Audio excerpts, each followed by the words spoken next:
Hello everyone, you are welcome on YouTube channel Learn for Knowledge. Dear students of 6th standard, today we are going to learn a new topic and today's topic name is Grandpa's Story means आजोबांची गोष्ट and name of the story is Tit for Tat means जशास तसे. Let's start our story. Once upon a time, a camel and a jackal lived by a river near the water's edge. खूप वर्षापूर्वी एका नदीच्या शेजारी एक camel म्हणजे उंट, jackal means एक कोल्हा पाण्याच्या काठाजवळ राहत होते. नियर द वॉटर्स एज पाण्याच्या काठाजवळ राहत होते. And on the other side of the river there was a village with fields and farms. आणि नदीच्या दुसऱ्या बाजूला on the other side of the river नदीच्या दुसऱ्या बाजूला देअर वॉज अ विलेज एक विलेज होतं, एक गाव होतं विथ फील्ड्स अँड फार्म्स आणि त्या ठिकाणी शेते आणि शेतमळे होते.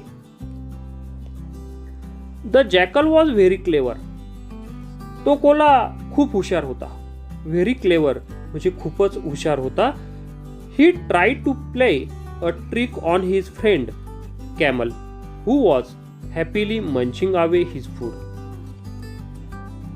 आणि आपले खाणे आनंदाने चघळत असलेला जो काही मित्र आहे, हॅपीली मंचिंग अवे म्हणजे आपलं खाणं जे आहे आपण ज्याला म्हणतो की रवंत करणे. आपलं खाणं जे आहे तर त्याचं रवंत हा कॅमल हा उंट करत होता. आणि तो करत असताना आपला जो काही मित्र आहे या मित्राला त्याने युक्तीने फसवण्याचा प्रयत्न केला. Try to play a trick on his friend. आपल्या मित्राला त्याने युक्तीने फसवण्याचा प्रयत्न केला. The jackal began to tempt him to go for a sugarcane treat in farmer's field. कोल्हा त्याला एका शेतकऱ्याच्या शेतातील ऊसाच्या मेजवानीला जाण्याकरिता भुरळ घालू लागला. टू टेम्प्ट म्हणजे भुरळ घालणे. त्याला ऊसाच्या शेतात जाण्यासाठी तो भुरळ घालू लागला. At first the camel hesitated but in the end he agreed to go with the jackal to raid the sugarcane field. सुरुवातीला त्याने नकार दिला म्हणजे तो थोडासा घुटमळला. हेजिटेटेड म्हणजे तो घुटमळला, हो किंवा नाही असं त्याचं चालू होतं.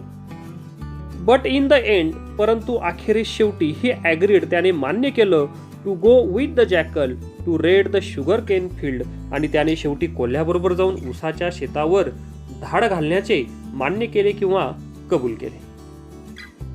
नेक्स्ट पुढे बघा. The jackal sat on the camel's back and the two friends crossed the river. आता हा कोल्हा जो आहे हा उंटाच्या पाठीवर बसला आणि त्या दोन मित्रांनी ती नदी त्या ठिकाणी ओलांडली. They ate their fill in the sugarcane field. आणि ऊसाच्या शेतात त्यांनी अगदी पोट भरून ऊस खाल्ला. शुगरकेन म्हणजे ऊस जो आहे तर तो त्यांनी अगदी पोट भरून खाल्ला. Suddenly the jackal began to howl. आणि अचानक तो कोल्हा जो आहे तर तो मोठ्याने हाऊल करू लागला म्हणजे केकाटू लागला, विवळू लागला. Said the camel. आणि कॅमल उंट जो आहे तर तो त्या कोल्ह्याला म्हटला, शांत बस. You will wake the farmer. तू शेतकऱ्यांना जाग करशील. तू जर असा ओरडला तर शेतकरी वेक म्हणजे ते जागे होतील. But the jackal went on howling. परंतु जो काही जॅकल आहे, कोल्हा आहे, या कोल्ह्यानं आपलं हाऊलिंग, आपलं केकाटणं चालूच ठेवलं. Sure enough the farmer and his helpers came running to the field. आणि शुअर इनफ आणि साहजिकच काय झालं, तो शेतकरी फार्मर अँड हिज हेल्पर्स आणि त्याचे जे नोकर आहेत किंवा त्याचे मदतनीस जे आहे, came running to the field आणि ते त्या शेताकडे धावत आले. The naughty jackal slipped away but the poor camel could not do so. आता तो जो खोडसाळ कोल्हा होता तर तो त्या ठिकाणाहून स्लिप डावे म्हणजे त्या ठिकाणाहून तो निष्ठून पळून गेला. But the poor camel could not do so. परंतु बिचारा गरीब उंट जो आहे तर त्याला काही तसं करता आलं नाही, त्याला काही धावता आलं नाही, त्याला काही पळता आले नाही. The farmer beat him up and drove him away. आणि त्या शेतकऱ्यांनी त्याला भरपूर चोप दिला. बीट हिम, बीट म्हणजे मारले, त्याला भरपूर चोप दिला, मार दिला आणि त्याला त्या ठिकाणाहून ड्रो म्हणजे हकलून लावलं, हुसकावून दिलं. The jackal was waiting for the camel at the river side. आणि तो जो काही कोल्हा आहे हा नदी किनारी येऊन थांबला आणि तो उंटाची वेटिंग करत होता. त्या ठिकाणी तो त्याची वाट बघत होता. ही सेड, आणि तो म्हणाला, सॉरी ब्रदर, हे भावा, हे बंधू, माफ कर. But I am in the habit of singing after a good dinner. मला माफ कर, परंतु रात्रीच्या चांगल्या जेवणानंतर मला गाण्याची सवय आहे.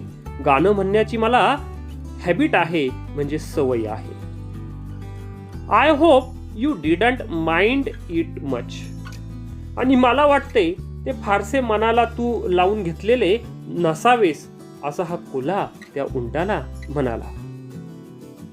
नेक्स्ट पुढे बघा. The camel didn't say anything. आता उंट काहीच बोलला नाही. He let the jackal sit on his back and entered the river. त्याने कोल्ह्याला आपल्या पाठीवरती बसू दिलं आणि त्याने नंतर नदीमध्ये प्रवेश केला. Near the middle of the river. आणि त्या नदीच्या मिडलला, मध्यभागी ते आले. The water was very deep. आणि त्या ठिकाणी पाणी जे आहे तर ते फार डीप होतं, म्हणजे फार खोल होतं. There the camel began to take a dip in the river. आणि त्या ठिकाणी तो उंट जो आहे तर त्या नदीच्या पाण्यामध्ये त्याने डीप म्हणजे बुडी मारायला सुरुवात केली. The jackal was frightened. आणि त्या ठिकाणी तो जॅकल आहे, जो कोल्हा आहे तर तो फ्रायटन्ड म्हणजे त्या ठिकाणी तो अगदी घाबरला. What are you doing you silly fellow. हे मूर्ख माणसा, तू हे काय करीत आहेस?